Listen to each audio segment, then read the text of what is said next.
আজকে আমি আপনাদের দেখাবো সহজ পদ্ধতিতে খিচুড়ি রান্নার রেসিপি। আমার লাইফে এটা হচ্ছে আমার সেকেন্ড খিচুড়ি রান্নার রেসিপি। তো আমি এখানে খিচুড়ির সাথে বেগুন ফ্রাই, তারপর ডিম সিদ্ধ, তারপর চিকেন ফ্রাই করছিলাম। তো আমি ফার্স্টে এবার আমি খিচুড়ি রান্না করছিলাম, অতটাও মজা হয় নাই। তো এটা হচ্ছে আমার সেকেন্ড খিচুড়ি রান্না, খেতে কিন্তু অনেক মজা হয়েছে। আমার হাজব্যান্ডও বলতেছিল মানে বিরিয়ানির থেকেও এই খিচুড়িটা বেশি মজা। তো আমি আজকে তো অনেক দিন ধরে আমার খিচুড়ি খেতে ইচ্ছে করতেছিলাম, করবো এবার করা হয়নি, তো আজকে করেই ফেললাম।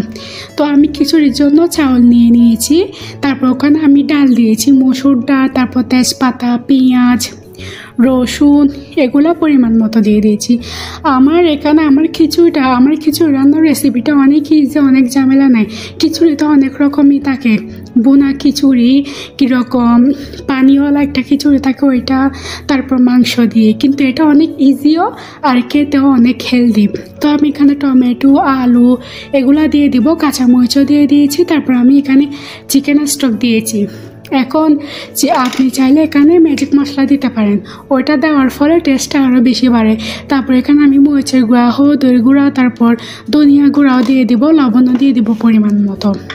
এই খিচুড়িটা রান্না করতে তেমন কিছু লাগে না। আপনার থেকে যদি সবজি থাকে তাহলে আপনি চাইলে আরও সবজি দিতে পারেন, বিভিন্ন রকম সবজি, ধরেন গাজর, ফুলকপি এসবও দিতে পারেন। আমার কাছে ছিল না তাই আমি দিই নাই। এটা আমি ঘরোয়াভাবে একদম সহজভাবে বানিয়েছি, আমার ঘরে যা ছিল তাই দিয়ে। তো আমি এগুলাকে ভালো করে মেখে নিয়ে আমি এখানে সয়াবিন তেল দিব পরিমাণ মতো। সয়াবিন তেল দিয়েও আমি সেগুলো ভালো করে মেখে নিব, তারপর পরিমাণ মতো পানি দিব। আমার কিন্তু খিচুড়ি অনেক পছন্দ, অনেক মজা লাগে আমার খিচুড়ি। বিরিয়ানি বা অন্য কোনো কিছু থেকে আমার থেকে খিচুড়ি অনেক ভালো লাগে। তারপর খিচুড়ির সাথে গরুর টাংস হলে তো আরও মজা। তো আমি কখনো খিচুড়ি দিয়ে বেগুন ফ্রাইটাই খাই নাই, তো আমি ভাবছি খিচুড়ি যখন রান্নাই করতেছে তাহলে একটু স্পেশাল করে মজা করে খাই। তো আমি ওইখানে চিকেন করছিলাম, তারপর ওইখানে বেগুন ভাজি, তারপর ডিম এগুলো করছিলাম। তো আপনারা পরিমাণ মতো পানি দিয়ে এগুলাকে সিদ্ধ করবেন ভালো করে। এখানে আমি বলি পরিমাণ মতো পানি দিতে হবে। আপনার দরকার হয়, আপনি যদি পরিমাণটা না বোঝেন তাহলে কম করে পানি দিবেন। পরে লাগলে আবার দিবেন, লাগলে যেগুলো দিবেন সেগুলো গরম পানি হইতে হবে, ঠান্ডা পানি দিলে হবে না। তো এখন আমার খিচুড়ি দেখেন রেডি হয়ে গেছে, দেখছেন কত সুন্দর, অনেক মজা হয়েছে।